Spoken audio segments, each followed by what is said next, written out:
Tome muito cuidado ao fazer pontuações ou deixar de pontuar, seja na internet, seja num texto.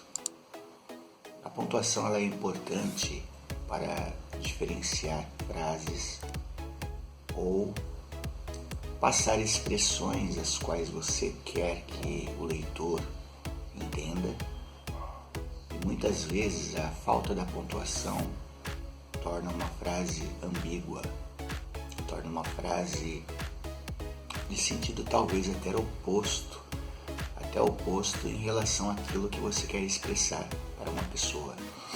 Por exemplo, quando você faz uma pergunta em português, no final da frase deve haver sempre um ponto de interrogação. Por quê? O ponto de interrogação expressa a pergunta.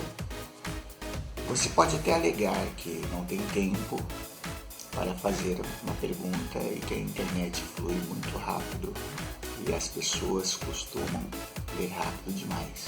Ora, se as pessoas costumam ler e elas leem bem, elas vão prestar atenção nas pontuações.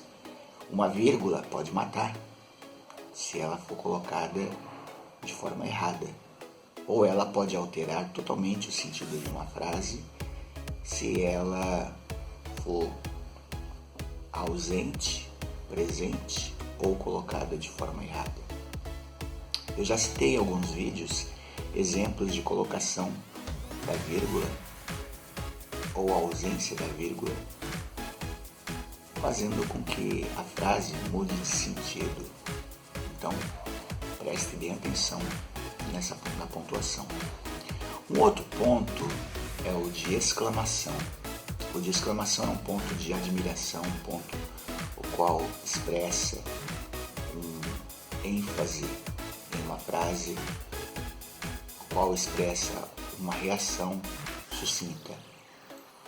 Tem dois pontos ele é utilizado para indicar uma pausa para uma frase em que o personagem dirá através de um travessão ou aspas, ou para uma explicação.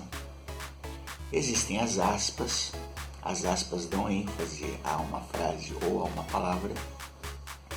Existe parênteses,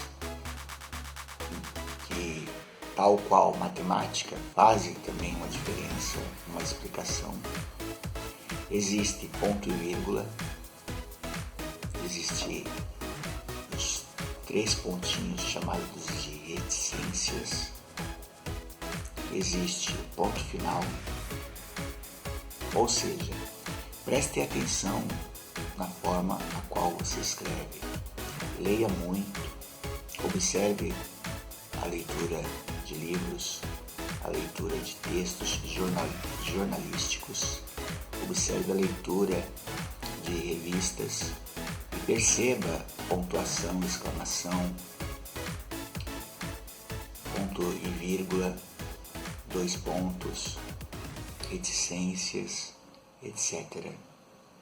Pode ter certeza que o seu texto futuramente terá coerência e que o leitor não terá dúvida alguma quando você expressar a sua ideia diante de um texto, diante de uma frase, diante daquilo o qual você pretende falar.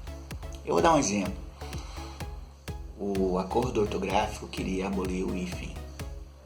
Só que há palavras em que a abolição do hífen torna a palavra ambígua. Um exemplo é você ter pé de moleque com hífen, e o outro exemplo é você ter pé de moleque sem o hífen. O primeiro, com hífen, refere-se ao doce, feito de amendoim. O segundo refere-se literalmente a um pé de um garoto, um pé de um moleque. Então preste bem atenção.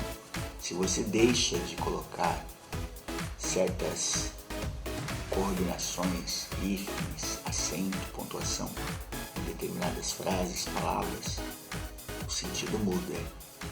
Ok? É isso aí.